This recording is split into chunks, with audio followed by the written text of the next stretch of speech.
तो previous class में बेटा हम लोग ने पढ़ा था मैग्नेटिक फ्लक्स के बारे में। मैग्नेटिक फ्लक्स का बेसिक फार्मूला आप लोग को मैंने बताया था, phi B is equal to B A cos theta. और इसके साथ साथ आप लोगों ने फैराडेज लॉ ऑफ इलेक्ट्रोमैग्नेटिज्म सीखा था। फैराडे लॉ कहता है कि जो इंड्यूस्ड ईएमएफ आएगा उसका फॉर्मूला है माइनस का D phi over D T. ठीक, ये फैराडे और लेंज साहब के दोनों के लॉ को कंबाइन करके माइनस लगाने के बाद ये आया था। इतना क्लियर है? तो इतने पर बेस्ड बेटा क्वेश्चन है हम लोग के पास। आइए इन क्वेश्चंस को हम लोग सॉल्व करते हैं। तो ये हमारा फॉर्मूला है। अब क्वेश्चन पढ़ते हैं। कह रहे हैं magnetic flux through a coil perpendicular to the plane, मतलब जो कॉइल है वो प्लेन के परपेंडिकुलर है, is varying according to this relation phi is equal to 5t cube plus 4t square plus 2t minus 5 weber. ये magnetic field की value है, sorry magnetic flux की वैल्यू है। कह रहे हैं induced current through the coil at t is equal to 2 second if resistance of the coil is 5 ओम। हमसे कह रहे हैं करंट की वैल्यू बताओ, वो भी इंड्यूस्ड करंट बताओ। देखो ईएमएफ बेटा अगर हमें पता था तो हमने आपको बताया था कि भैया अगर करंट निकालना पड़ जाएगा तो वो भी हम निकाल सकते हैं, that is EMF upon resistance. Resistance से केवल डिवाइड कर देंगे, वो हमें गिवन है। ठीक, तो समझ लो कहीं ना कहीं आपसे डायरेक्टली इंड्यूस्ड ईएमएफ निकालने को बोला है। बाकी रेजिस्टेंस का डिवाइड करके करंट तो बोलो निकाल ही लेंगे हम लोग, है ना। अब बेटा अगर फ्लक्स गिवन है और फ्लक्स का डिफरेंशिएशन होता है ईएमएफ, तो बोलो आप लोग ईएमएफ निकाल लोगे? यही वाला फॉर्मूला लगाना है सीधे सीधे, बस इसको डिफरेंशिएट करो। तो इसको जैसे ही हम लोग डिफरेंशिएट करेंगे, induced EMF is equal to minus D by D T of 5t cube plus 4t square plus 2t minus 5। इसका डिफरेंशिएशन आएगा माइनस, देखो ये कितना बनेगा, 15t square plus 8t plus 2t का 1 और 5 का 0। क्लियर? ये ईएमएफ की वैल्यू आई है और हमसे बोल रहे हैं कि अगर ये रेजिस्टेंस है तो करंट बताओ। तो पहले आप t बराबर 2 सेकेंड पर ईएमएफ निकाल लो और रेजिस्टेंस से उसको डिवाइड कर दो। So at t is equal to 2 second, तो ईएमएफ की वैल्यू बेटा कितनी आएगी, माइनस का 15 इंटू 2 का स्क्वायर 4 प्लस 8 इंटू 2 प्लस 2, कितना आएगा ये 60 plus 16 plus 2, that will be 78 volt. ये ईएमएफ आया। तो अब आप ही लोग बता दो करंट कितना आएगा भाई, that is equal to EMF upon resistance. EMF की वैल्यू है माइनस का 78 और रेजिस्टेंस कितना है 5, तो 78 अपॉन 5 कितना आएगा 15.6। चलिए अगर इन्होंने डिवीजन सही किया है तो ये सही आया होगा। तो करंट की ये वैल्यू आ गई 15.6 और नेगेटिव साइन जो यहां पर लगा है बेटा, वो नेगेटिव साइन करंट का डायरेक्शन शो करता है।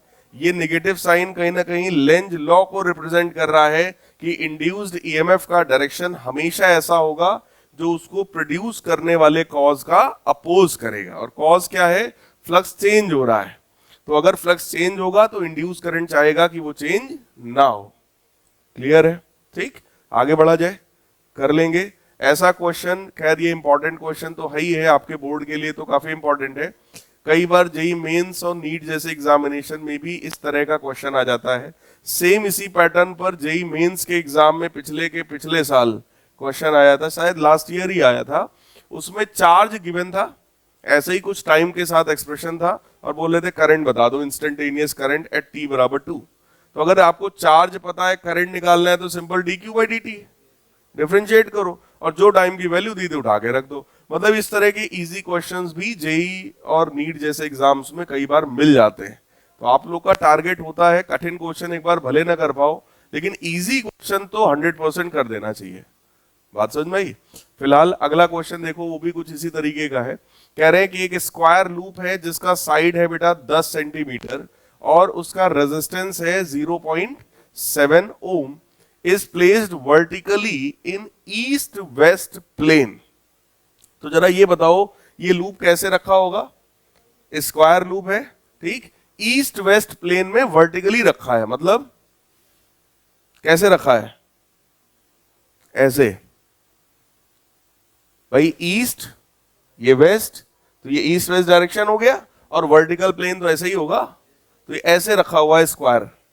क्लियर। अब हमसे कहा जा रहा है uniform magnetic field of 0.1 tesla is set up across the plane in north east direction.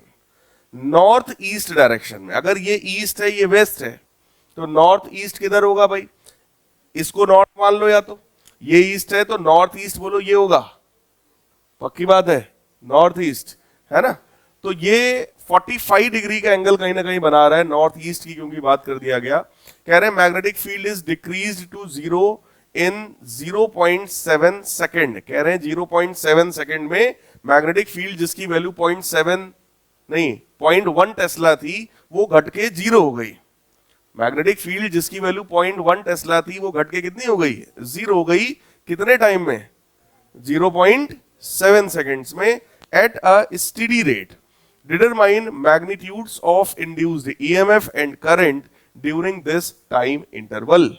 Induced EMF और induced current की वैल्यू बता दीजिए। देखो क्वेश्चन में हमें क्या क्या गिवन है। सबसे पहली चीज हमको एरिया गिवन है।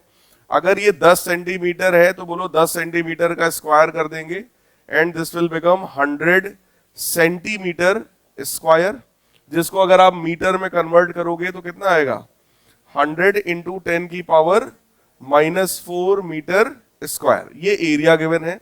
रेजिस्टेंस हम लोग को दे दिया है जिसका काम बोलो करंट निकालने में आएगा, 0.7 ओम। फिर हमसे कह रहे हैं कि मैग्नेटिक फील्ड की इनिशियल वैल्यू थी 0.1 टेस्ला, जो कि घटकर कितनी हो गई, फाइनली 0। मैग्नेटिक फील्ड की फाइनल वैल्यू कितने टाइम में ये काम हुआ है, 0.7 सेकेंड्स में ये काम हुआ है। कह रहे हैं कि ईएमएफ और करंट की वैल्यू बताओ। देखो ईएमएफ अगर हमें निकालना है, EMF is equal to minus D phi by D T होता है बेटा। D phi by D T का मतलब change in flux, change in magnetic flux upon time interval. Magnetic flux को बोलो हम लोग क्या लिख सकते हैं, magnetic field into area B A divided by delta T. देखो डेल्टा का मतलब होता है चेंज, और चेंज जो क्वांटिटी हो रही हो केवल उसको अंदर रखो। चेंज क्या हो रहा है, मैग्नेटिक फील्ड। क्या एरिया चेंज हो रहा था, नहीं, तो एरिया को करो बाहर, एरिया बाहर हो गया। अब अंदर क्या बचा, change in magnetic field upon time interval. तो एरिया की वैल्यू बेटा कितनी है, 10 की पावर -2। बोलो भाई, 10 की पावर -2 है area. Change in magnetic field कितने का हुआ, फाइनल वैल्यू है 0 माइनस इनिशियल वैल्यू है, so that will become 0 final minus 0.1 divided by time interval कितने का है, 0.7 सेकेंड का है। क्या यहां से हम लोग ईएमएफ निकाल सकते हैं, ठीक। तो ईएमएफ की वैल्यू भाई कितनी आ जाएगी, ये माइनस और ये माइनस प्लस हो गया, 10 की पावर -2 तो पहले ही था, 0.1 और है, या इनफैक्ट इसको 10 की पावर -2 ही रहने देते हैं, ये 1/7 बन जाएगा। बोलो, तो ये आया 1/7 है ना, 1/7 इंटू 10 की पावर -2। क्लियर। तो ये बन गया 1/700। सीधे सीधे हम बोल सकते हैं। बाकी आप लोग चाहो तो डिवाइड भी करके आप एग्जैक्ट आंसर इसका निकाल सकते हो। क्या ये बात समझ में आई, पक्की बात है। आगे बढ़ा जाए। अगला कॉन्सेप्ट है कि भाई हमें क्वेश्चन है, मतलब कि हमें करंट निकालना है। सो करंट कितना है, ईएमएफ अपॉन रेजिस्टेंस। ईएमएफ की वैल्यू आई है 1/700 और रेजिस्टेंस है हमारा 0.7, तो 1/700 और रेजिस्टेंस है 0.7, तो ये आ जाएगा 490 एम्पियर। Is it clear. कोई डाउट हो किसी को तो बताइए। देख लो भाई, हमें क्या क्या गिवन था, हमको साइड पता था, मतलब एरिया पता था, हमको रेजिस्टेंस गिवन था जिसका काम यूज जो है वो करंट में ही होना था, फिर हमको मैग्नेटिक फील्ड की वैल्यू इनिशियल गिवन है और फाइनल बोल रहे हैं कि वो घट के 0 हो गई, वो भी 0.7 सेकेंड्स में। तो हमें चेंज इन मैग्नेटिक फील्ड भी हमें पता है, हमको टाइम इंटरवल भी पता था। वो सारी चीजें हमने यहां उठा के रखा कि ईएमएफ जो है that is change in flux upon time interval, रख दिया, बस सॉल्व हो गया। क्लियर है? कोई डाउट हो भाई पूछ लो, अभी बढ़े आगे। अगला क्वेश्चन देखिए, नेक्स्ट क्वेश्चन है, कह रहे 10 ohm resistance coil has 1000 turns and at a time 5.5 into 10 to the power minus 4 Weber of flux passes through it. If the flux falls to 0.5 into 10 to the power minus 4 Weber in 0.1 second, find EMF generated in volts and charge flown through the coil in coulombs. कह रहे हैं इस बार EMF बता दो और charge बता दो। बेटा अगर करंट पता है तो चार्ज हम निकाल लेंगे, सिंपल सी बात है। तो कहने का मतलब सारा खेल है ईएमएफ निकाल दो, बस ईएमएफ आ गया समझो तो आ गया। ईएमएफ क्या कैसे आएगा भाई, देखो क्या क्या गिवन है हमें फिर से। इस बार हमको रेजिस्टेंस गिवन है, बोलो 10 ओम। नंबर ऑफ टर्न्स बेटा गिवन है 1000, तो 1000 टर्न्स हो गए। और इनिशियल वैल्यू, टाइम नहीं है वो, initial value of magnetic field है, बोलो 5.5 into 10 to the power -4 weber, ये इनिशियल वैल्यू है।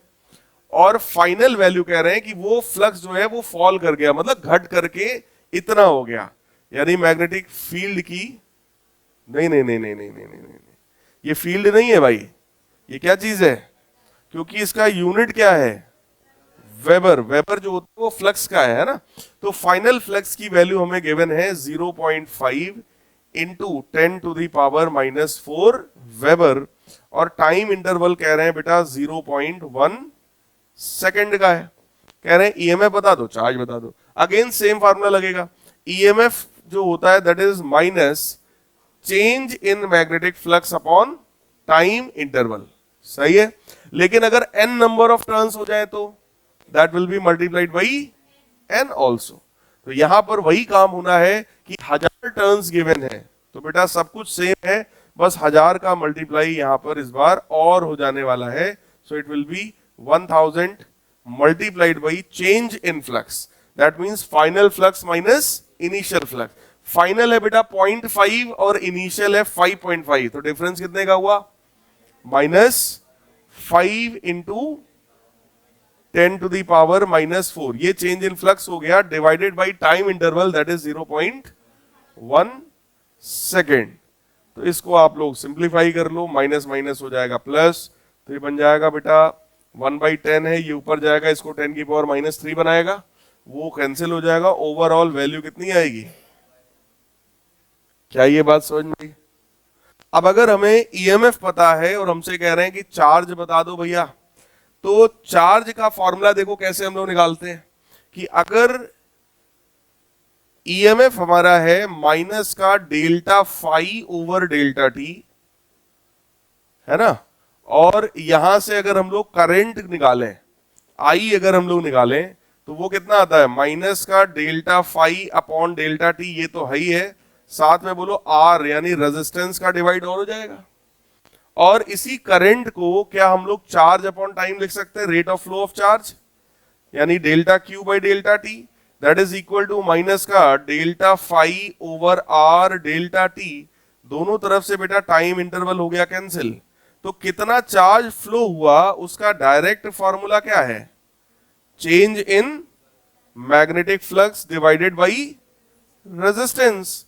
तो हमें लगता है इसी को डायरेक्ट लगा लो, बोलो यार, इसी को अगर मैं डायरेक्ट लगा दूं तो amount of charge flown is equal to change in flux, कितना था, -5 इंटू 10 की पावर -4 डिवाइडेड बाई रेजिस्टेंस, और रेजिस्टेंस था 10, तो चार्ज जो फ्लो हो गया that is -5 into 10 to the power -5 coulombs. Is it clear? आई बात समझ में? आगे बढ़ा जाए। अगला देखो भाई क्वेश्चन क्या है, कह रहे हैं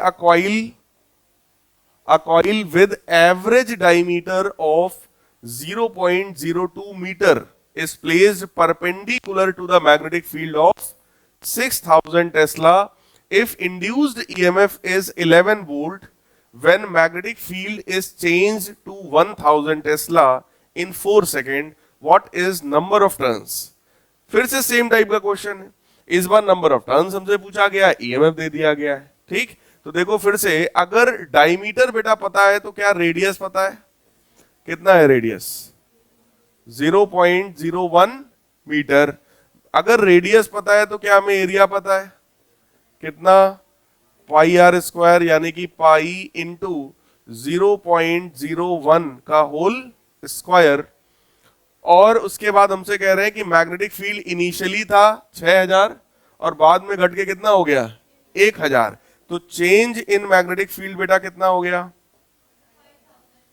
5000। वो भी अगर मैं फाइनल माइनस इनिशियल करूं तो -5000। भाई अगर भाई चेंज इन निकालते हैं ना, change in magnetic field, so that will be final minus initial, so 1000 minus 6000 यानी कि -5000। ये मैग्नेटिक फील्ड हो गया। इंड्यूस्ड ईएमएफ जो आया वो कितने का है? 11 वोल्ट का है, और टाइम जो है वो 4 सेकंड का है। नंबर ऑफ टर्न्स पूछ रहे हैं। अगेन आप सीधे सीधे फॉर्मूला लगाओ भाई, E बराबर माइनस का n delta phi upon delta t. इसको भी लिख सकते हैं बेटा माइनस का n into A delta B upon delta T. ये स्टेप समझ में आ रहा है? ना आ रहा हो पूछ लो भाई। ईएमएफ है 11 वोल्ट का, माइनस नंबर ऑफ टर्न्स निकालना है, एरिया है हमारा पाई इंटू 0.01 का whole square.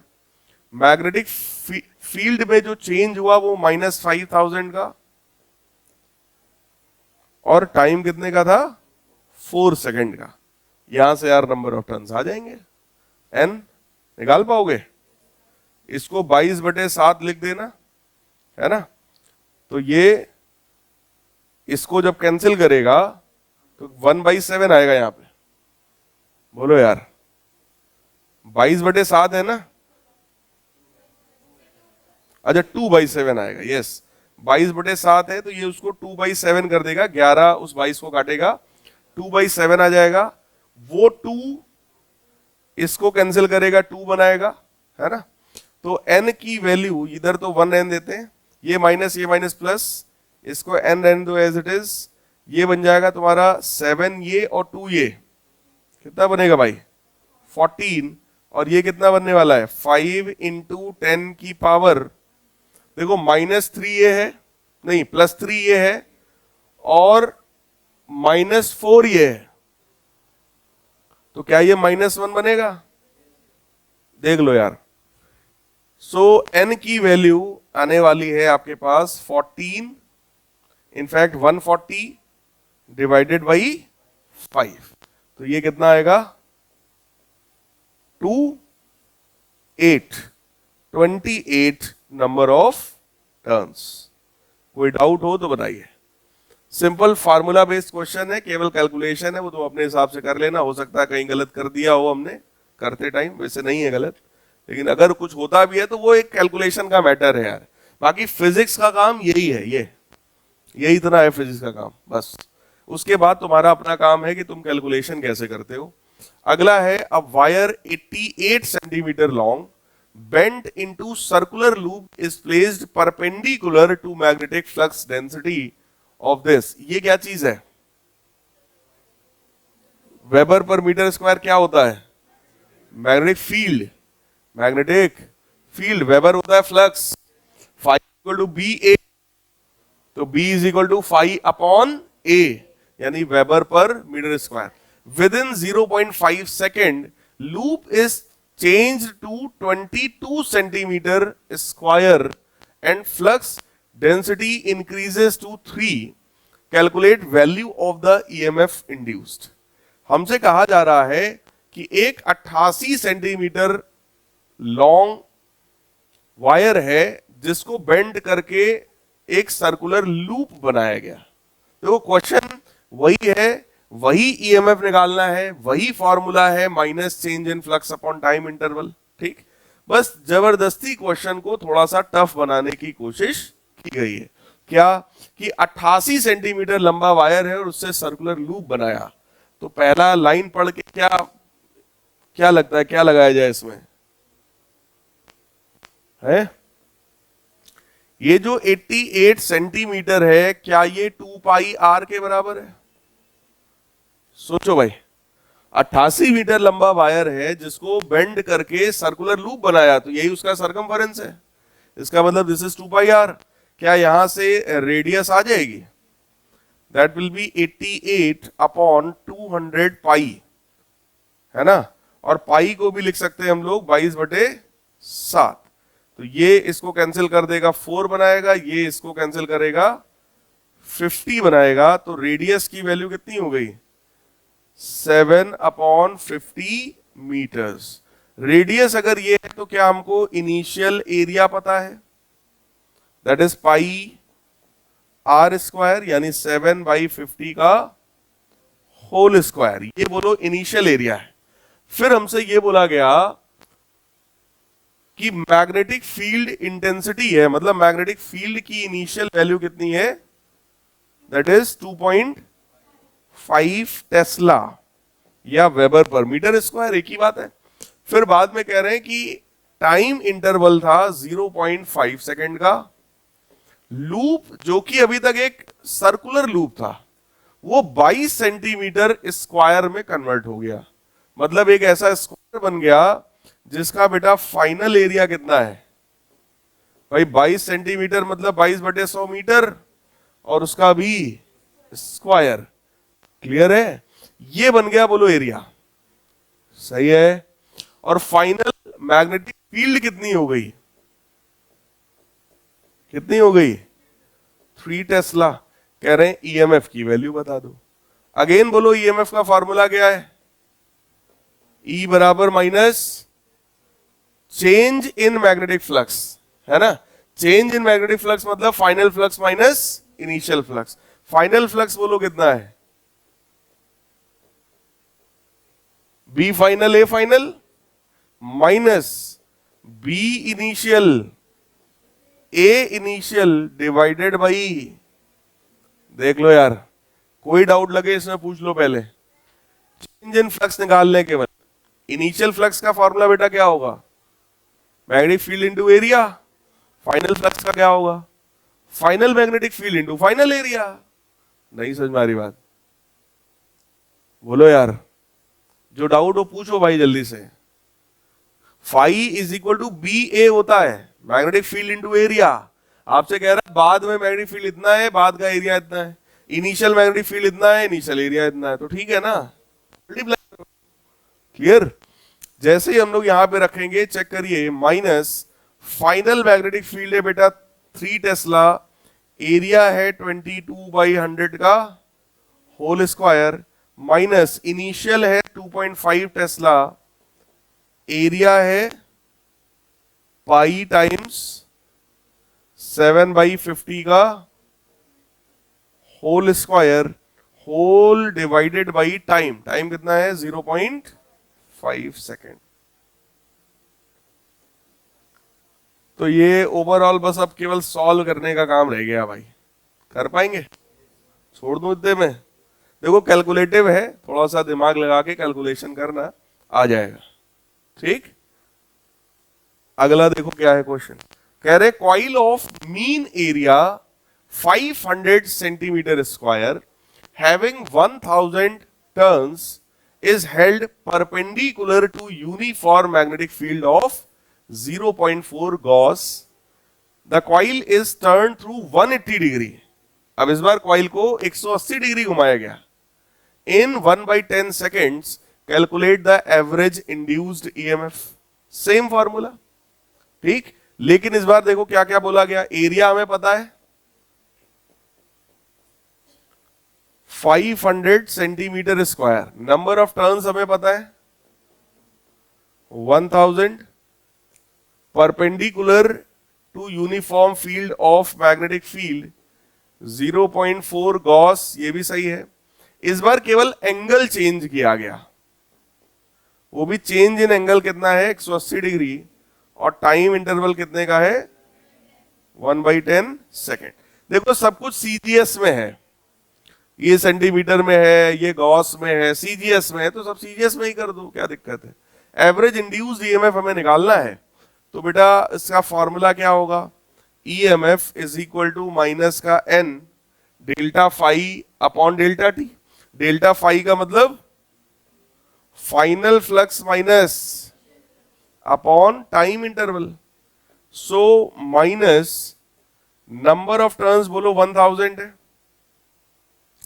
Change in flux, तो फाइनल फ्लक्स कितना होगा भाई, B A cos theta, 180 degree घुमाया गया है तो कितना होगा, B A cos 180 minus initial flux बेटा कितना था, बी ए कॉस 0। भाई अगर आपने 180 डिग्री घुमाया है तो इनिशियल एंगल कितना था, 0, अभी कितना हो गया 180। सो आपने एक बार cos 180 रखा, एक बार cos 0 रखा। टाइम इंटरवल हमें पता है क्वेश्चन में 1/10, तो ये तुम्हारा आ गया -10⁴। मैग्नेटिक फील्ड कितने का है 0.4 Gauss,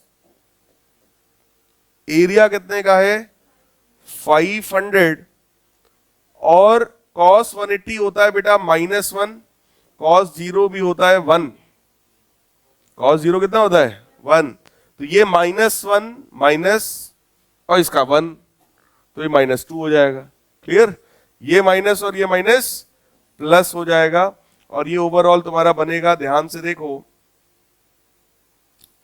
10⁴ into 0.4 into 500 multiplied by 2, तो ये बनेगा 1000, और इसको बनाएगा 10⁷, तो ये आएगा 0.4 इंटू 10⁷।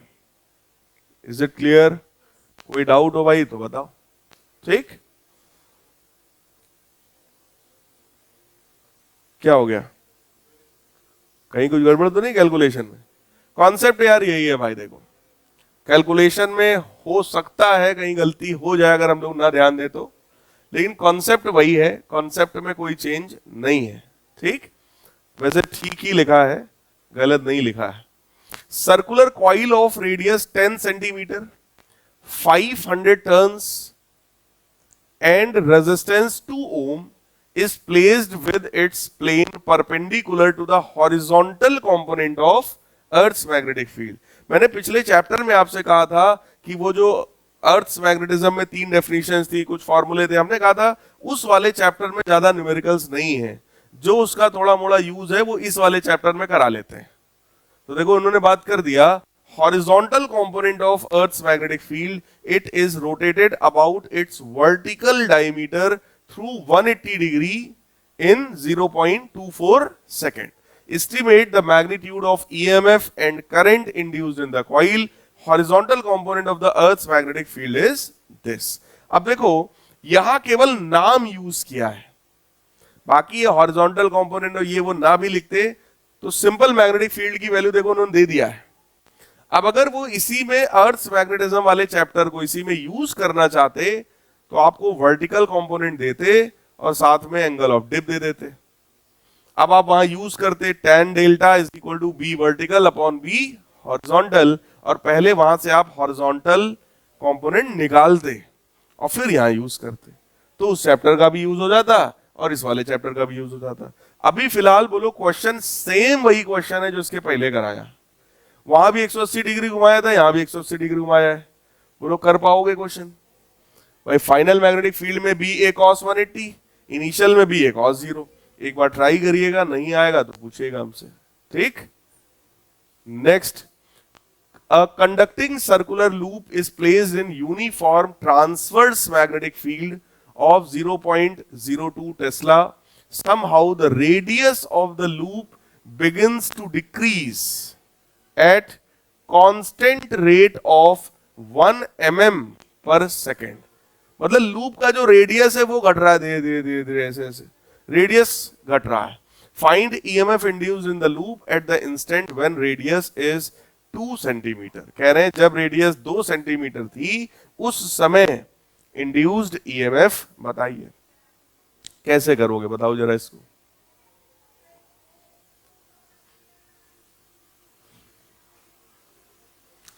मैग्नेटिक फील्ड हमें पता है रेडियस लगातार घट रहा है और उसके घटने का रेट हमें पता है 1 mm पर सेकेंड। ईएमएफ कह रहे हैं, बता दो भैया। देखो ईएमएफ होता है ई बराबर माइनस का D by D T of flux, और फ्लक्स कितना होता है बी इंटू ए, मैग्नेटिक फील्ड इंटू एरिया। और एरिया वो भी अगर सर्कुलर कॉइल है तो एरिया कितना है पाई आर स्क्वायर। इतनी बात सही है क्या? कॉस थीटा भी होगा बोलो, लेकिन यहां पर एक चीज बोल दी गई, ट्रांसवर्स। ट्रांसवर्स मतलब परपेंडिकुलर। वेव्स होती हैं दो तरह की, एक ट्रांसवर्स वेव और एक लॉन्गिट्यूडनल वेव। ट्रांसवर्स का मतलब ही वहां पर भी क्या होता है कि अगर वेव जा रही इधर और मीडियम पार्टिकल ऐसे ऐसे वाइब्रेट करे इसके परपेंडिकुलर डायरेक्शन में, तो ट्रांसवर्स वर्ड का यूज यहां पर परपेंडिकुलर सेंस में किया गया है। चाहते तो ट्रांसवर्स ये लिखते यूनिफॉर्म परपेंडिकुलर मैग्नेटिक फील्ड, तो आप सीधे जान जाते हैं कि 90 है। बात समझ में आई?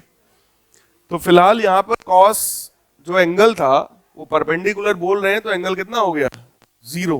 भाई प्लेन परपेंडिकुलर है ना भाई। जैसे आपको उस दिन मैंने तो कई सारे केस दिखाए थे प्रीवियस क्लास में ही कि अगर मैं ऐसा कॉइल रख रहा हूं तो ये मैग्नेटिक फील्ड के परपेंडिकुलर प्लेन पर है, लेकिन एंगल कितना है भाई। अगर प्लेन ऐसा है तो एरिया वेक्टर इधर होगा ना, तो वैसी वाली कुछ बात है यहां पर। फिलहाल ईएमएफ हमसे पूछ रहे हैं, तो वी कैन राइट हियर। मैंने आपसे कहा था डिफरेंशिएशन के अंदर या डेल्टा के अंदर वही चीजों को रखते हैं जो चेंज हो रहा हो। चेंज यहां पर कौन हो रहा है? सिर्फ रेडियस। बी और पाई बोलो कांस्टेंट है, बाहर करो। ये माइनस तो पहले से बाहर था, और अंदर बचा आर स्क्वायर। आर स्क्वायर का डिफरेंशिएशन है टाइम के रिस्पेक्ट में, बोलो कितना आएगा 2r, yes 2r dr by. क्या ये बात समझ में आ रही है? केवल 2r नहीं होगा, क्योंकि ये आर स्क्वायर का आर के रिस्पेक्ट में नहीं है, ये टी के रिस्पेक्ट में है। पढ़ा होगा इस तरह का आप लोगों ने। सो दैट इज माइनस का pi, in fact 2 pi B into R, और D R by D T हमें क्वेश्चन में गिवन है 1 mm पर सेकेंड। तो बस वैल्यूज रख देते हैं, अभी सब फॉर्मूला लिखने से कोई फायदा नहीं है। माइनस मैग्नेटिक फील्ड कितनी है भाई 0.02, पाई की वैल्यू होती है 22/7, 2 इंटू रेडियस कितनी है 2 सेंटीमीटर, यानी 100 से हम डिवाइड करेंगे, और D R by D T कितना है भाई 1 mm। 1 mm मतलब ठीक, माइनस क्यों लगाया मैंने? यस, क्योंकि टाइम के साथ रेडियस क्या हो रही है डिक्रीज हो रही है। तो D R by D T में बोलो टाइम इंटरवल हमेशा पॉजिटिव होता है, तो चेंज फिर डिक्रीज कौन हो रहा है रेडियस, तो डी आर कैसा होगा निगेटिव, इसलिए मैंने नेगेटिव रख दिया है।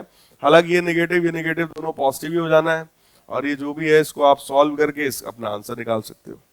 कर लोगे? ठीक, ये भी क्वेश्चन है, इट इज अगेन इंपॉर्टेंट, कुछ अलग है इसमें।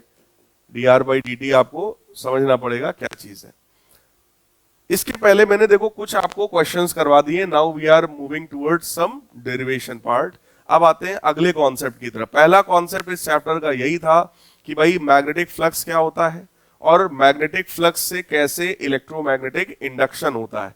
तो कॉन्सेप्ट यही था कि अगर मैग्नेटिक फ्लक्स चेंज हो रहा है तो कुछ ना कुछ इंड्यूस्ड ईएमएफ आ जाएगा, और अगर सर्किट क्लोज्ड है तो कुछ ना कुछ इंड्यूस्ड करंट भी आ जाएगा।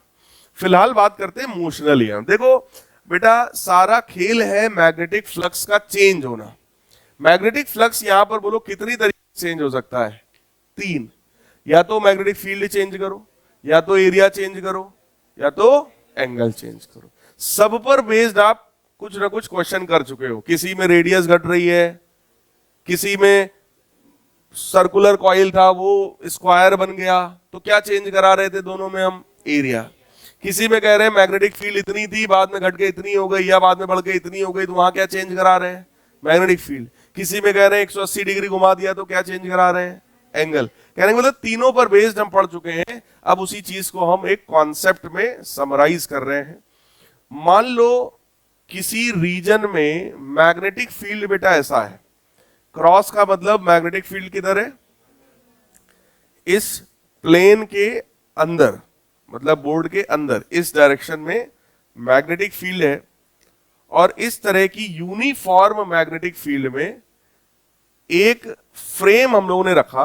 वो फ्रेम कुछ इस तरीके का है, यू शेप का फ्रेम है, लोहे का ऐसा रॉड है, वेल्डिंग करा के आपने नॉर्मली उसको ऐसे रख दिया।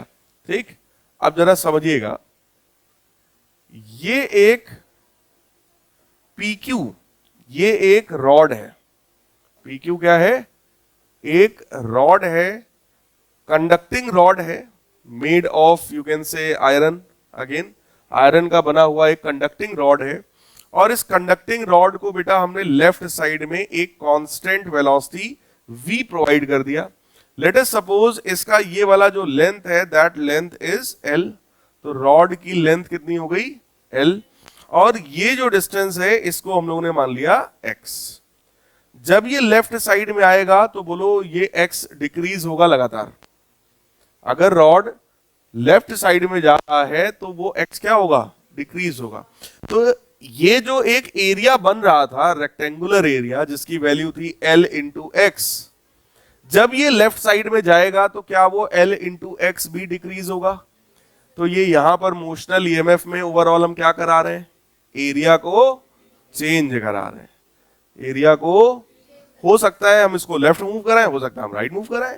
राइट मूव कराएंगे तो यही एरिया बढ़ेगा। Clear?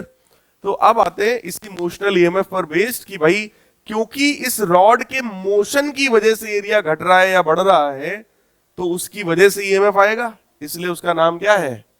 Motional EMF, that is due to motion of an object. Clear है? ठीक, अब देखो जरा, अगर मैं इसको लेफ्ट में लेके आ रहा हूं तो भाई ईएमएफ का formula according to we can right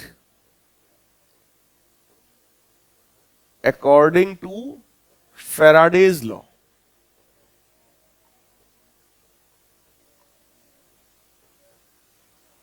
according to Faraday's law, we can write E is equal to minus d phi over dt. Induced EMF is equal to minus d by dt of magnetic field B into area. Area बेटा कितना है यहां पे loop का? L into x. Angle बोलो कितना है? Angle बोलो कितना है? एंगल किसके किसके बीच का होता है यहां पे? मैग्नेटिक फील्ड और एरिया के बीच का। मैग्नेटिक फील्ड किधर है?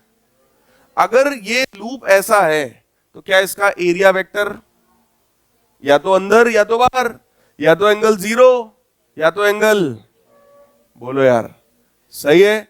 cos 0 बोलो 1 होता है, cos 180 माइनस 1 होता है। जो होगा वो हम एज इट इज यहां पे रख देंगे। फिलहाल हमने यहां पर क्या माना? एंगल 0, हम अंदर की तरफ मान ले रहे हैं। ठीक, तो ईएमएफ की वैल्यू हमारे पास आई माइनस, जो जो कांस्टेंट है बेटा बाहर निकालो। बी और एल बोलो कांस्टेंट था, मैग्नेटिक फील्ड कांस्टेंट है, लेंथ कांस्टेंट है, ये वाला एक्स लेकिन चेंज हो रहा है।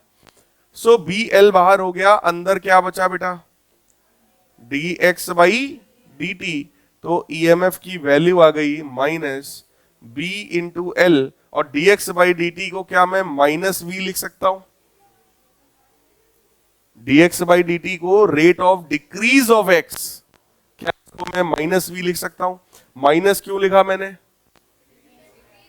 डिक्रीज हो रहा है टाइम के साथ। देखो, जब दो चीजों का डिवीजन है, टाइम इंटरवल तो हमेशा ही बढ़ता ही है, टाइम हमेशा आगे ही जाता है, टाइम तो कभी पीछे जाएगा नहीं। तो टाइम के डिक्रीज होने का तो कोई मतलब ही नहीं बनता। तो अगर यहां पर x डिक्रीज हो रहा है तो ये dx 100% है, कैसा होगा? निगेटिव। भाई ये पॉजिटिव है बट ये श्योर है कि कैसा है? निगेटिव, क्योंकि ये घट रहा है इसलिए हमने माइनस लगा दिया। ये माइनस और ये माइनस क्या हो जाएगा? प्लस। और इंड्यूस्ड ईएमएफ की वैल्यू बेटा कितनी आ गई? बी वी एल या बी एल वी, जो आप याद करना चाहो। So value of motional EMF is B V L. कोई डाउट हो तो बताइए। अगर हम इसी रॉड को ऐसे ना मूव करा के, अगर मैं इसी रॉड को ऐसे मूव कराता एट एन एंगल थीटा, किसी जनरल एंगल थीटा पर अगर मैं इसको मूव कराता तो यही ईएमएफ का फॉर्मूला हो जाता BVL sin theta. For angle theta, this EMF will become BVL sin theta. लेकिन ये चीज तुम्हारे सिलेबस में नहीं है, तुम्हारी किताब में नहीं है, तो इसकी बात आपसे यहां पे फिलहाल नहीं की जाएगी। अगर आप बोर्ड एग्जाम की बात करेंगे तो बात समझ में आई, ठीक। अदरवाइज अगर आपसे बोले कि भाई मैग्नेटिक फील्ड के साथ जो रॉड है वो थीटा एंगल पर ऐसे ऐसे जा रहा है, 30 एंगल पर मूव कर रहा है, वहां 30 एंगल रख दोगे, ठीक है। आगे बढ़ा जाए। ये था आपका कॉन्सेप्ट ऑफ मोशनल ईएमएफ, ठीक। अब मोशनल ईएमएफ में एक चीज और समझने वाली है कि सर जब ये रॉड यहां पर मूव करेगा तो इस रॉड में बोलो ईएमएफ आ जाएगा। ये ईएमएफ क्योंकि मोशन की वजह से आया है इसलिए इसका नाम क्या है, मोशनल ईएमएफ। ईएमएफ की वैल्यू भी आ गई।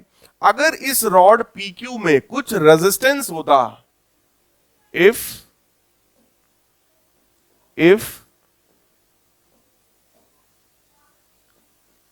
PQ rod has resistance, अगर PQ रॉड में कुछ रेजिस्टेंस होता R के बराबर, तो क्या उस PQ रॉड में बेटा करंट भी आ जाता? सर्किट चेक करो कंप्लीट है कि नहीं है। अगर मैं देखूं तो भाई P से Q, Q से R, R से S, S से वापस P, सर्किट कंप्लीट है कि नहीं है। करंट यहां फ्लो कर सकता है, बोलो, ठीक। कंडक्टिंग है ना सारी चीजें। तो E बाई R, E की वैल्यू कितनी थी, BVL divided by resistance R, that is the value of current. इसका मतलब क्या हुआ, इसका मतलब यह हुआ कि अब उस रॉड में क्या फ्लो होगा, इंड्यूस्ड करंट। इसका मतलब करंट कैरिंग वायर अगर होता तो आसपास मैग्नेटिक फील्ड आ जाती है। और अगर मैग्नेटिक फील्ड है और वो वायर मूव कर रहा है तो भी वहां पर इंड्यूस्ड करंट आ जाता है। और इसी उल्टे प्रोसेस को क्या बोलते हैं, इलेक्ट्रोमैग्नेटिक इंडक्शन। कुछ समझ में आया? इसके पहले के पहला वाला चैप्टर था मैग्नेटिक इफेक्ट ऑफ करंट। सबसे पहले मैंने आपको सिखाया इलेक्ट्रोस्टैटिक, देखो कितना जुड़ा हुआ है सब। सबसे पहले आपको सिखाया इलेक्ट्रोस्टैटिक्स, मतलब चार्ज है रेस्ट पर है तो आसपास इलेक्ट्रिक फील्ड क्रिएट कर रहा है। फिर चार्ज को मूव कराया, करंट इलेक्ट्रिसिटी में आ गए। जैसे ही चार्ज मूव किया I बराबर NEAVD हुआ और वहां पर करंट आ गया, करंट जनरेट होने लग गया भाई चार्ज के मूव करने से। फिर नेक्स्ट चैप्टर आपने पढ़ा मैग्नेटिक इफेक्ट ऑफ करंट, कि भाई अगर चार्ज मूव कर रहा है मतलब करंट है, और अगर करंट फ्लो हो रहा है तो आसपास मैग्नेटिक फील्ड है। उसके आपने तरह तरह के फॉर्मूले डेरिवेशन किए। फिर इस चैप्टर में अब आपसे पढ़ाया जा रहा है कि अगर मैग्नेटिक फील्ड है और रॉड उसमें मूव कर रहा है, केवल मूव करने से उसके अंदर क्या आ जाएगा, करंट आ जाएगा। तो ये कहीं ना कहीं जनरेटर का भी कॉन्सेप्ट है। भाई जनरेटर में भी शायद कुछ ऐसा ही किया जाता है, सोचो। उसमें भी मैग्नेट्स होते हैं नॉर्थ साउथ, उसमें भी बीच में कॉइल होता है, हैंडल लगा के आप उसको पहले घुमाते हो स्टार्ट करने से पहले। घुमाने का मतलब क्या कर रहे हैं वहां पे, अगर वो जो कॉइल है बीच में, मैं हैंडल लगा के घुमा रहा हूं तो वो कॉइल घूमना शुरू करेगा। अब जब ये कॉइल घूमेगा तो ये कॉइल कहां घूम रहा है, मैग्नेटिक फील्ड में। भाई इधर नॉर्थ इधर साउथ, मान लो ये मैग्नेटिक फील्ड है, इस मैग्नेटिक फील्ड में अगर ये कॉइल है जो कि ऐसे ऐसे ऐसे ऐसे घूम रहा है तो एंगल चेंज हो रहा है कि नहीं हो रहा है। और अगर एंगल चेंज हो रहा है तो क्या मैग्नेटिक फ्लक्स चेंज होगा, और अगर मैग्नेटिक फ्लक्स चेंज होगा तो इंड्यूस्ड ईएमएफ आएगा और इंड्यूस्ड करंट भी आएगा। कुछ बात समझ में आई? तो कहीं ना कहीं जनरेटर के कॉन्सेप्ट की तरफ बढ़ रहे हैं। अब मैटर ये है कि सर ये जो करंट आया, इस करंट का डायरेक्शन कैसे निकलेगा, तो उसके लिए हमारे पास फ्लेमिंग साहब का राइट हैंड रूल है। फ्लेमिंग का राइट हैंड रूल ये कहता है कि राइट हैंड की ये तीनों फिंगर्स को म्यूचुअली परपेंडिकुलर अरेंज करो such that four finger, पहला वाला finger represents the direction of magnetic field, thumb indicates the direction of motion of conductor or force। या तो motion of conductor दिखाओ कि किधर की तरफ जा रहा है, या तो force दिखाओ, और बोलो जिधर force होगा उधर ही जाएगा रॉड। अगर इसमें कह रहे थे रॉड लेफ्ट में आ रहा है तो कहीं ना कहीं लेफ्ट में लगाया होगा कुछ हमने फोर्स। तो ये हो गया मोशन ऑफ कंडक्टर या फिर फोर्स, ये हो गया magnetic field. Now this middle finger will indicate the direction of induced current. Clear? जबकि फ्लेमिंग साहब का एक रूल और था, लेफ्ट हैंड रूल। ये किस लिए यूज होता है? To find out direction of force. तो वहां पर पहले इस फिंगर की बात करते हैं, फिर इसकी बात करते हैं, फिर इसकी बात करते हैं कि अगर फोर फिंगर मैग्नेटिक फील्ड दिखाए, मिडिल फिंगर करंट दिखाए, तब थंब क्या दिखाएगा? फोर्स। यहां पर पहले हम बात करेंगे मैग्नेटिक फील्ड की, फोर फिंगर की, फिर बात करेंगे थंब की, फोर्स या मोशन की। अब ये बताएगा कि मिडिल फिंगर जो है वो करंट। बात समझ में आया? दोनों का एप्लीकेशन अलग अलग है। इस चैप्टर में ही केवल फ्लेमिंग के राइट हैंड रूल का यूज होगा। इसके पहले वाले चैप्टर्स में केवल और केवल लेफ्ट हैंड का यूज हुआ है। राइट हैंड का यूज, मतलब राइट हैंड रूल जो है वो यहीं पर यूज होगा, बस इसी चैप्टर में। जहां इलेक्ट्रोमैग्नेटिक इंडक्शन की बात हम लोग करेंगे, सिर्फ वहां पर। बात समझ में आ रही? बाकी फोर फिंगर वहां भी मैग्नेटिक फील्ड दिखाती थी, यहां भी वही दिखा रही है। मिडिल फिंगर वहां भी करंट दिखाता था, यहां भी करंट दिखा रहा है। थंब वहां भी फोर्स दिखाता था, यहां भी दिखा रहा है। बस एप्लीकेशन का तरीका थोड़ा अलग है। फिलहाल लैंग्वेज क्या है देखो। If we stretch thumb and first two fingers of our right hand in mutually perpendicular directions, and if four finger points in the direction of magnetic field, thumb points in the direction of motion of conductor or force, then the extended central middle finger, या simple लिखो middle finger, will point in the direction of induced current। तो आप पहले बात करेंगे four finger का, फिर आप बात करेंगे, चेक करो, thumb का, फिर लिखेंगे then the extended middle finger will represent the direction of induced current। Clear है? इतने में कोई डाउट हो तो बताओ भाई, आगे बढ़ा जाए। कितना हो गया? अब इसके आगे की बात करते हैं। नेक्स्ट कॉन्सेप्ट है, यही मोशनल ईएमएफ हमें अगेन पढ़ना है, but this time we will study it using the concept of Lorentz force and energy consideration. Lorentz force का मतलब मैंने आपको शायद बताया हो कि अगर किसी जगह पर, किसी रीजन में इलेक्ट्रिक और मैग्नेटिक फील्ड दोनों एग्जिस्ट करती हो, ठीक, तो वहां पर दो तरीके के फोर्सेस लगेंगे उस चार्ज पर। That was QE plus QVB। याद आ रहा है? वेक्टर फॉर्म में दोनों को ऐड करते हैं। फिलहाल यहां पर आप लोग ध्यान से देखो, ये वही डायग्राम है, ये फिर से वही PQ रॉड है, सेम, और अगेन हमने इस रॉड को V वेलोसिटी दिया लेफ्ट में। तो ये हो गया P, ये है Q, ये है R और ये है S। अगेन इस रॉड का लेंथ L के बराबर है। अब मैटर इस बार ये है कि हमें एनर्जी के कॉन्सेप्ट से चीजों को समझना है, फोर्स के कॉन्सेप्ट से चीजों को समझना है। तो देखो बेटा, अगर ये रॉड एक कंडक्टर रॉड है तो इसके अंदर बोलो फ्री इलेक्ट्रॉन्स होंगे, और ये फ्री इलेक्ट्रॉन्स अगर मैग्नेटिक फील्ड में मूव कर रहे हैं, तो जरा किसी एक इलेक्ट्रॉन की कंडीशन देखो, ये फ्री इलेक्ट्रॉन है, अगर ये रॉड के अंदर है और रॉड लेफ्ट में जा रहा है, तो क्या ये इलेक्ट्रॉन भी लेफ्ट में जा रहा है, जो कि मैग्नेटिक फील्ड में है? मतलब ये चार्ज मोशन में है मैग्नेटिक फील्ड में, तो क्या इसके ऊपर फोर्स लगेगा? अगर कोई चार्ज मैग्नेटिक फील्ड में मोशन में है तो क्या उसके ऊपर फोर्स लगता है? फोर्स का फॉर्मूला क्या है, या किस मेथड से आप फोर्स की वैल्यू निकालते हो? Fleming's left hand rule. बोलो यार, मैग्नेटिक फील्ड बोलो अंदर है, अगर इलेक्ट्रॉन जा रहा है लेफ्ट में तो करंट किधर मान सकते हैं? राइट में। पक्की बात है? तो बोलो फोर्स किधर लगेगा? अपवर्ड्स। पक्का? इसका मतलब बेटा, इसके अंदर जितने इलेक्ट्रॉन्स है, क्या सबके ऊपर मैग्नेटिक फोर्स लगेगा अपवर्ड्स? तो जितने भी इलेक्ट्रॉन्स रहे होंगे, क्या वो सब ऊपर चले जाएंगे इधर साइड में? और जितने भी पॉजिटिव चार्जेस रहे होंगे वो सब किधर चले जाएंगे? नीचे। तो क्या ये रॉड अब पोलराइज हो गया? इधर नीचे पॉजिटिव और ऊपर निगेटिव। क्या यहां अपने आप इलेक्ट्रिक फील्ड आ जाएगा पॉजिटिव से निगेटिव? और ये इलेक्ट्रॉन बोलो अब इलेक्ट्रिक फील्ड में भी है, तो इलेक्ट्रिक फील्ड की वजह से भी फोर्स लगेगा। इलेक्ट्रिक फील्ड में क्या कॉन्सेप्ट होता है फोर्स का? पॉजिटिव चार्ज है तो फील्ड की डायरेक्शन में, निगेटिव चार्ज है तो फील्ड के, इलेक्ट्रॉन कैसा चार्ज है? निगेटिव, तो इस पे फोर्स किधर लगेगा? ऑब्वियस है पॉजिटिव की तरफ। तो एक फोर्स हो गया मैग्नेटिक वाला और दूसरा फोर्स हो गया इलेक्ट्रिक वाला। क्या ये बात समझ में आई? अगर ये रॉड कांस्टेंट वेलोसिटी से मूव कर रही है तो क्या रॉड का एक्सेलरेशन जीरो है? बोलो भाई। अगर रॉड कांस्टेंट वेलोसिटी से मूव कर रही है तो रॉड का एक्सेलरेशन कितना है? और रॉड पे लगने वाला फोर्स भी कितना है? अगर रॉड पर फोर्स जीरो है तो क्या रॉड इक्विलिब्रियम में है? तो रॉड के अंदर के सारे पार्टिकल्स भी इक्विलिब्रियम में है। इसका मतलब क्या हुआ? Rod is in equilibrium. और अगर रॉड इक्विलिब्रियम में है तो इसके अंदर के जितने इलेक्ट्रॉन्स हैं बोलो वो भी इक्विलिब्रियम में है। तो उस इलेक्ट्रॉन पर भी नेट फोर्स कितना होगा?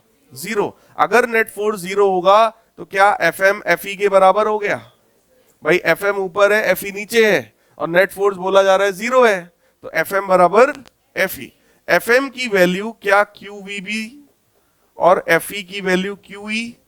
चार्ज बोलो इलेक्ट्रॉन है तो Q की जगह E भी लिख सकते हैं हम लोग, EVB और EE। E से E बोलो कैंसिल। तो यहां पर जरा चेक कर लो बेटा, इलेक्ट्रिक फील्ड की वैल्यू आ गई क्या? इलेक्ट्रिक फील्ड की value I speed of the rod multiplied by magnetic field. अगर यहां पर इलेक्ट्रिक फील्ड है तो क्या यहां पोटेंशियल डिफरेंस भी होगा? पोटेंशियल डिफरेंस और इलेक्ट्रिक फील्ड में भाई साहब क्या रिलेशन है? Yes yes, potential difference in rod PQ, in rod PQ। PQ वाली इस रॉड में जो पोटेंशियल डिफरेंस क्रिएट होगा, potential difference in the rod PQ, जिसको आप इंड्यूस्ड EMF भी कह सकते हो, क्या उसका फॉर्मूला होता है? E बराबर माइनस dV/dr। पढ़ा है आपने पोटेंशियल ग्रेडियंट? तो dV की वैल्यू क्या होगी? E इंटू dr, मतलब इलेक्ट्रिक फील्ड इंटू लेंथ। तो इलेक्ट्रिक फील्ड कितना है? VB, और लेंथ कितना है रॉड का? तो चेक कर लो, क्या मोशनल EMF की वैल्यू फिर से वही आ गई? बोलो यार, BV।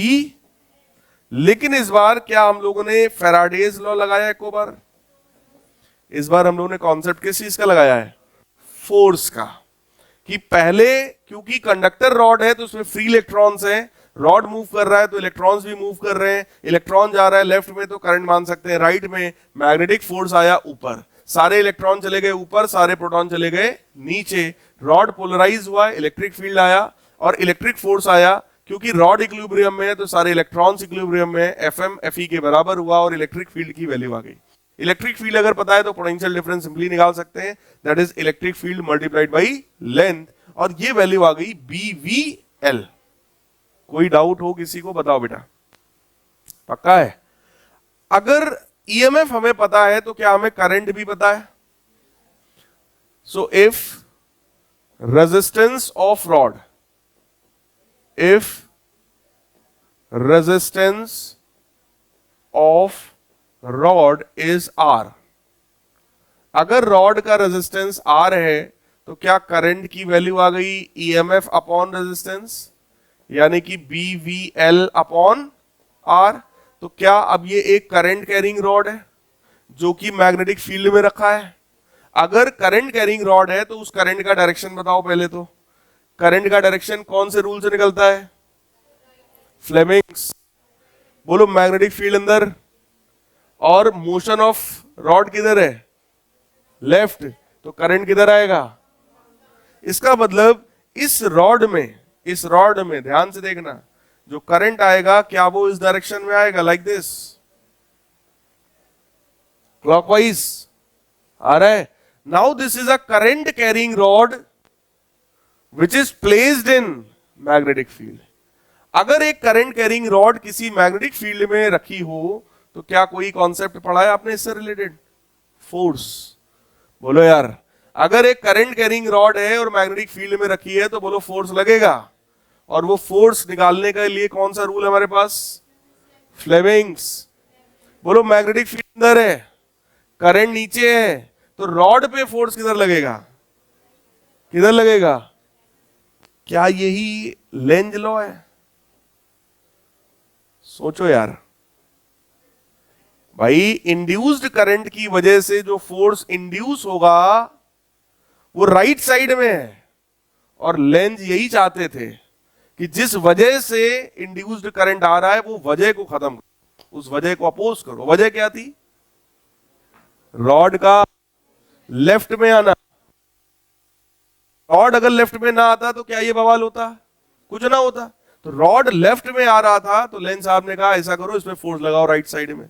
ये फोर्स हो गया इंड्यूस्ड फोर्स, और ये इंड्यूस्ड फोर्स किसकी वजह से आया है? इंड्यूस्ड करंट की वजह से। तो ये कहीं ना कहीं बेटा लेंज लॉ को सेटिस्फाई कर रहा है। और देखो ध्यान से, अगर मैं आपसे कहूं कि उस इंड्यूस्ड फोर्स का आप मुझे वैल्यू बताओ, एफ इंड्यूस्ड का वैल्यू बताओ, तो फॉर्मूला क्या है? आई बी एल होता है ना फॉर्मूला। करंट की वैल्यू कितनी है भाई? B V L by R into B into L. तो क्या ये वैल्यू आ गई? B square L square V by. इतना फोर्स बोलो इंड्यूस हो गया। बोलो यार, अगर फोर्स इंड्यूस हुआ है तो इस रॉड में कुछ ना कुछ पावर भी इंड्यूस हो गया होगा, या कह लो पावर जनरेट हो गया होगा। फोर्स और पावर में रिलेशन होता है फोर्स इंटू वेलोसिटी बराबर पावर। क्योंकि शायद फार्मूला आप लोग को न याद हो, but power is equal to work upon time होता है, और वर्क होता है फोर्स इंटू डिस्प्लेसमेंट। तो बोलो force into displacement upon time. और डिस्प्लेसमेंट अपॉन टाइम क्या होता है? तो क्या इसको मैं फोर्स इंटू वेलोसिटी भी लिख सकता हूं? जरा चेक करो, केवल v बचा था, इसका भी क्या हो गया? स्क्वायर। इतना बोलो पावर यहां पर जनरेट हो गया। क्यों जनरेट हो गया? क्योंकि रॉड के मूव करने से लेंज लॉ के अकॉर्डिंग उसके ऊपर फोर्स लगा। अगर फोर्स लगा तो उस रॉड में पावर आया। पावर मतलब होता है काम करने की क्षमता आई। Capacity of doing work is called, होता है ना ये। तो कहने का मतलब उसके अंदर काम करने की क्षमता आई। कितनी क्षमता आई? कितना पावर आया? B square L square V square by R. अच्छा, इतना तो पावर आ गया, चलो अच्छी बात है। लेकिन एक चीज जरा और बताओ मुझे, क्या वो एक करंट कैरिंग रॉड था? क्या उस रॉड में रेजिस्टेंस भी था? क्या वो एनर्जी लॉस भी कराएगा? बोलो यार, कोई भी करंट कैरिंग वायर या रजिस्टर बोलो एनर्जी लॉस करता है, और उस एनर्जी लॉस का फॉर्मूला क्या होता है? P बराबर करंट कितना आया था? BVL by multiplied by R. जरा चेक करो पावर लॉस कितना हुआ? कितना लॉस हुआ? बोलो भाई, है? क्या जितना पावर जनरेट हुआ था वो सब लॉस हो गया? चेक कर लो यार। इंड्यूस्ड फोर्स आया था जिसकी वजह से इंड्यूस्ड पावर आया, और जितना पावर इंड्यूस हुआ था उस सारा का सारा पावर रेजिस्टेंस में लॉस हो गया। मतलब सिस्टम में ये इंडक्शन वाले प्रोसेस के दौरान इंड्यूस्ड करंट आया, इंड्यूस्ड फोर्स आया, इंड्यूस्ड पावर आया, लेकिन जितना एनर्जी आया उस सारा का सारा एनर्जी लॉस हो गया। इसका मतलब ये जो प्रोसेस है ये एनर्जी कंजर्वेशन को फॉलो करता है। दिस इज एनर्जी कंसीडरेशन, मतलब इट फॉलोज कंजर्वेशन ऑफ। भाई जितना एक्स्ट्रा पावर जनरेट हो, अगर वो सब लॉस हो जाए तो नेट चेंज कितना हुआ एनर्जी का? बात समझ में आ रही है? ठीक। So this obeys conservation of energy. तो आज इतना ही रखते हैं।